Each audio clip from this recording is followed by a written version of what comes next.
Pulleys and Wedges, Type 7 moving wedge. In 2004 we had a smooth wedge of mass 4 kilograms and slope 45 degrees resting on a smooth horizontal surface. So the smooth wedge and the smooth surface implies that there's going to be no friction in this question. We have a particle of mass 3 kilograms is placed on a smooth inclined face of the wedge and the system is released from rest. So the first thing we have to do is show on separate diagrams the forces acting on the wedge and on the particle. So as you know, I always like to do the overall picture so I can see everything that's happening in the big picture before I do my separate diagrams. So what forces have we got acting here? Well, we have the gravity acting on both the wedge and the block. So we're going to have weight acting down. So that's going to be 4g for the wedge and 3g for the particle. We're going to have a contact force where the wedge is in contact with the surface that it's sitting on. I'm going to call that N for the normal reaction because we normally always use or for where the block is in contact with the surface of the wedge. But of course the particle is also acting on the wedge, so there's also a normal reaction in the opposite direction there. So we have the wedge acting on the 3 kg particle and then we have the particle acting on the wedge. So there's a contact force there between the two. Now because the 3 kg isn't attached to any pulley system, we would expect that it will slide down, and if it slides down by Newton's third law, then we would expect the wedge to move to the right. Okay, so we're going to call the wedge's acceleration A and the particle's acceleration B. Okay, so now we can see the big picture, all of the forces acting on both the particle and the wedge. We're now going to do our part 1, which is the separate diagrams. Now as I'm doing the separate diagrams, I also like to do my equations, which will be for part 2, side by side. So of course for you in the Leaving Cert, you might want to just do your separate diagrams first for part 1 and then do your equations in part 2 separately. So for me, I'm just going to line the two up side by side so I can see where my equations have come from. Okay, so looking at the forces, and I'm going to start with the particle first. So the 3 kg. Well, it's on an inclined plane. So that means we're going to have to do some resolving here. So again, remember broken dotted lines for the original vector and a solid line for the resolved vector, or using different colours or broken dotted lines for your resolved vectors, but you can't have 3 solid lines for your vectors, otherwise you'll lose marks, okay, because it doesn't make sense. Okay, so here we have our 3g, which is our weight acting down, so that's, I'm turning that into my broken dotted line. And then if I resolve that, I can see there is my resolved vectors, so parallel and perpendicular to the particle. And again, if I look at the overall diagram and what the angle is going to be, let me do this up here in the top corner. So there's the wedge, it's 45 degrees, there's weight acting down, therefore that's 90, 45, which makes this 45, and therefore if I resolve my vector, that means if this is at 90 degrees, this is also 45. Okay, so therefore I have my opposite, my adjacent, and my hypotenuse, and that angle there is 90 degrees. So therefore, if I look at my resolved diagram, if this is 45, then this is the opposite. Well, that's going to be 3g sine 45. And sine 45 is, of course, 1 over root 2. So therefore, that's going to be 3g over root 2. This is the adjacent side here. So this is going to be 3g cos 45. And again, that is, of course, going to be 3g over root 2. Okay, so we have no friction here in this case, but normally we would have friction going up the inclined plane if the block was sliding down the plane. Okay, so that's our force diagram for our particle on the inclined plane. Now I know I'm going to need acceleration, so I'm actually going to do the acceleration diagram next to this, but as I said, this will be for part 2 of the question.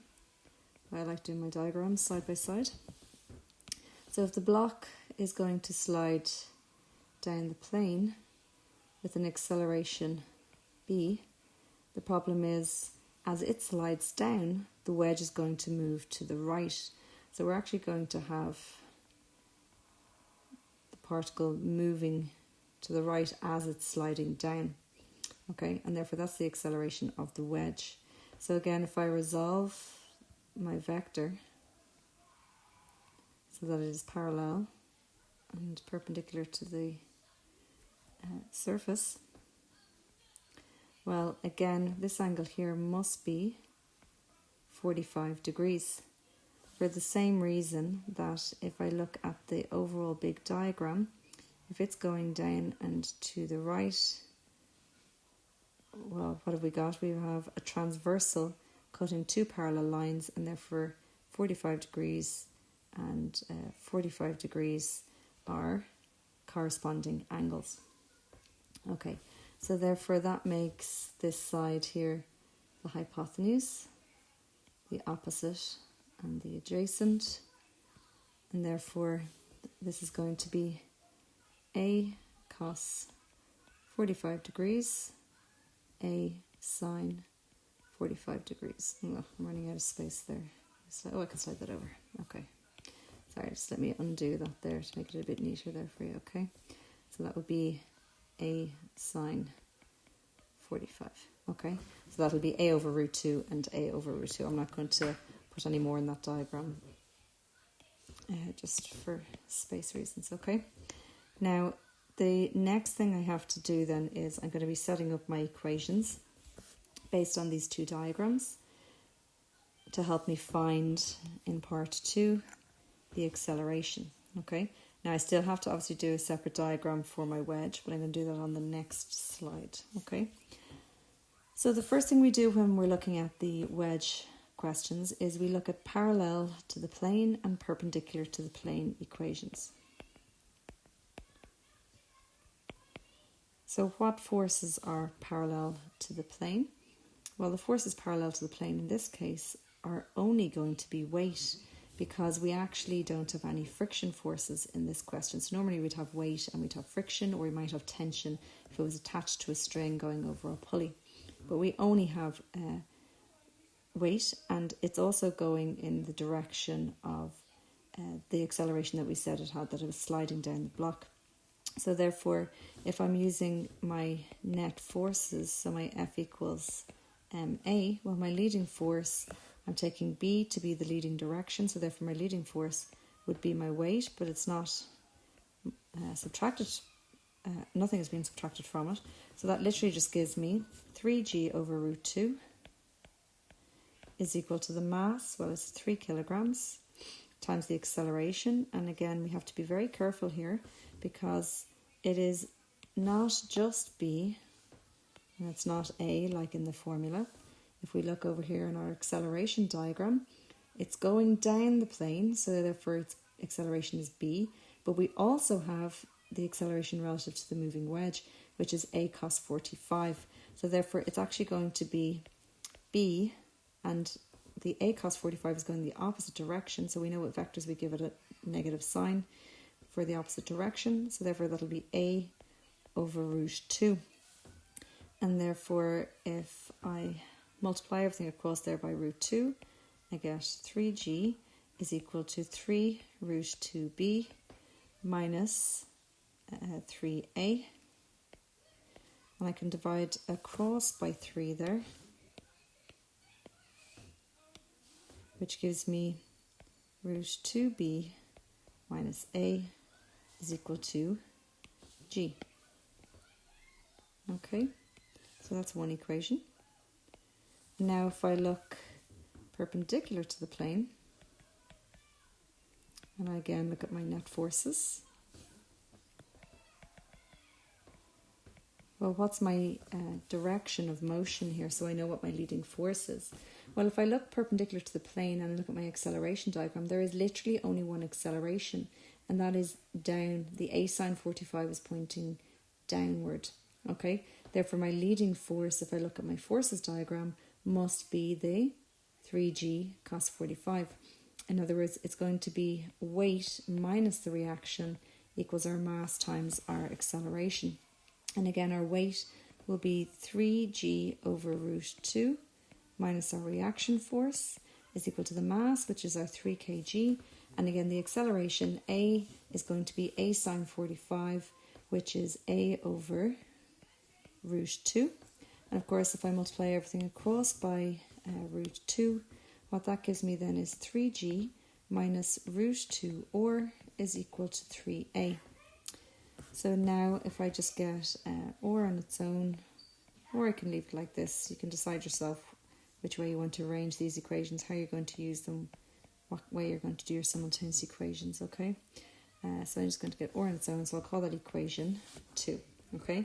So as I said, I'm partly working through 1 and 2 at the same time because I like to do my equations with my diagrams, but we now have to focus on, we still need our separate diagram for the wedge next. Okay, so with our wedge, so this again, the diagram, is part 1, we have a nice big diagram for the wedge. So there's a lot going on here when we go to resolve it. Okay, so we know that the angle is 45 degrees. We know that we have weight acting down, which is our 4g. We have our normal reaction.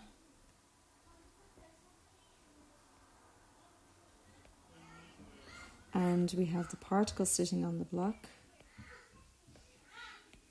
And we have the, if we go back, remember we said we had the 3 kg is sitting on the wedge, and therefore there is a normal reaction because of that particle.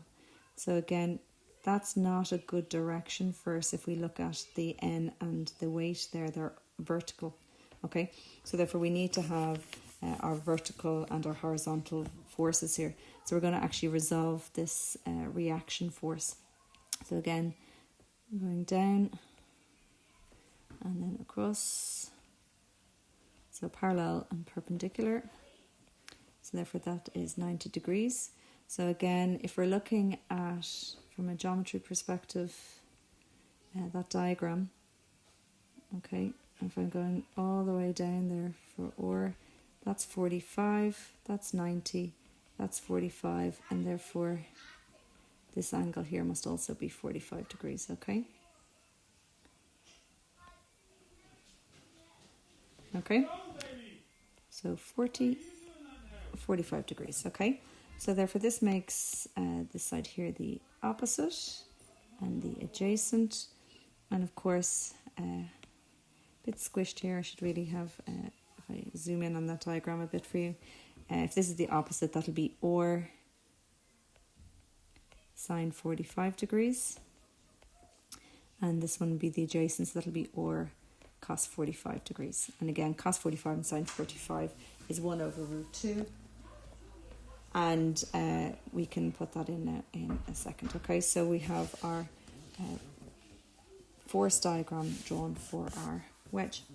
Okay, so if we're looking then at setting up our equations, so our part 2 of the question, well, again, which way is the wedge moving? Well, it's only moving in the horizontal direction. So therefore that's all that we're interested in here. So what are the forces horizontally? Again, if we're getting our net forces using our F equals ma, well, we have, again, only one horizontal force, and that's the or sine 45, and it's in the same direction as the wedge is moving, so therefore it is the leading force. And there's no friction with the surface that it's sitting on, so normally we'd have minus friction in the opposite direction, but there is none, so it'll just be the net force will be the reaction force is equal to the mass times the acceleration. So of course the reaction force in the horizontal direction is r sine 45 here. So therefore that's going to be r over root 2 is equal to the mass. Well, the mass is 4 kilograms and the acceleration is a in this case. Okay, so if I multiply across by root 2, I get 4 root 2a for my third equation. Okay, so I have my three equations set up now, and I'm looking to find the acceleration of the particle relative to the wedge. So in other words, I'm looking for my acceleration b. So if I look at equation 1 and I look at equation 2, I have a and b in equation 1, and I have a and or in equation 2, and I have or and a in equation 3. So what I'm going to do is I'm going to equate 2 and 3 because they're in terms of or. And I'm going to multiply my third one here by minus root 2. Not by minus root 2, sorry. I'm going to multiply my third one there by root 2, which means then I can equate both of them because the second one is root 2 or. So I'll have root 2 by root 2, which is 2 by 4, which is 8a. Okay. So equating 2 and 3.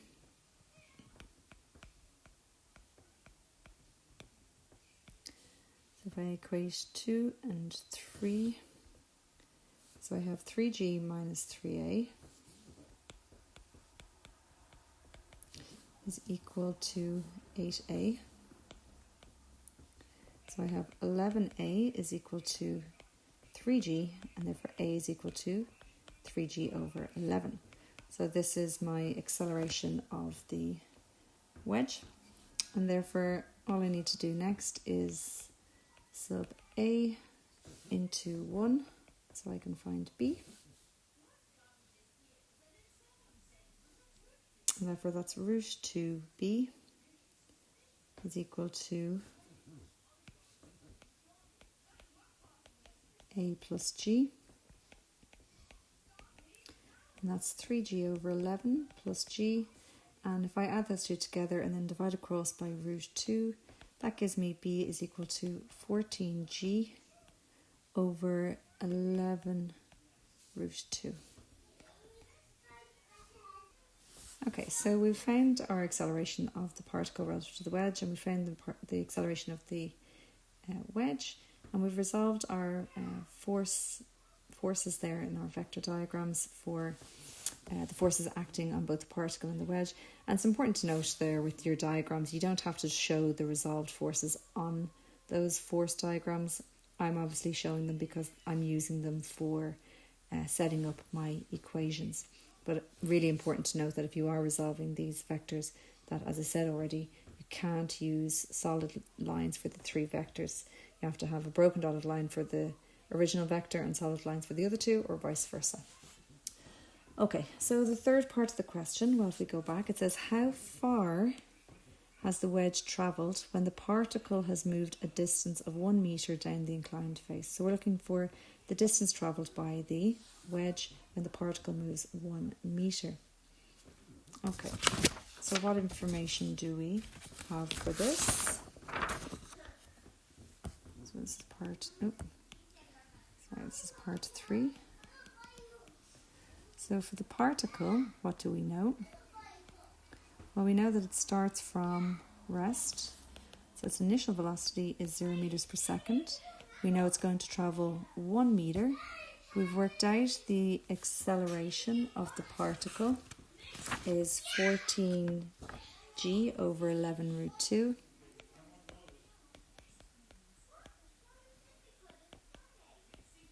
And we're looking for, well, basically, how long does it take to do that? Because if we know how long it takes to do that, we know how long the wedge is going to be moving for. So if we have S is equal to U, and of course this is acceleration, okay? So S is going to equal to ut plus a half at squared. So subbing in, we have 1 is equal to 0 by our time plus a half times 14g over 11 root 2, and we have to make sure that we are saying that it's t squared. Okay, so therefore if I rearrange that to get t squared on its own, we're going to get 11 root 2 over 7g. And then if I get the square root of both sides, I can't obviously have negative time, so I'm just taking the positive value, which is 0.227 seconds. No, sorry, that's t squared. T is equal to 0.476 seconds, sorry. Okay, so now we know how long it takes the particle to move 1 meter. We can now work out, well, how far is the wedge moved in that time? So what do we know about the wedge? Well, we know the wedge starts from rest also, so its initial velocity is 0. We know its acceleration is 3g over 11, and the time spent travelling is going to be 4.476 seconds. And now we can look at the distance. So again, you can see we have u, a, t and s, so it's clearly going to be s equals ut plus a half at squared again. And then subbing my values in, we have s is equal to u by t plus a half times a by t squared. And then s is equal to 0.303 meters. Okay.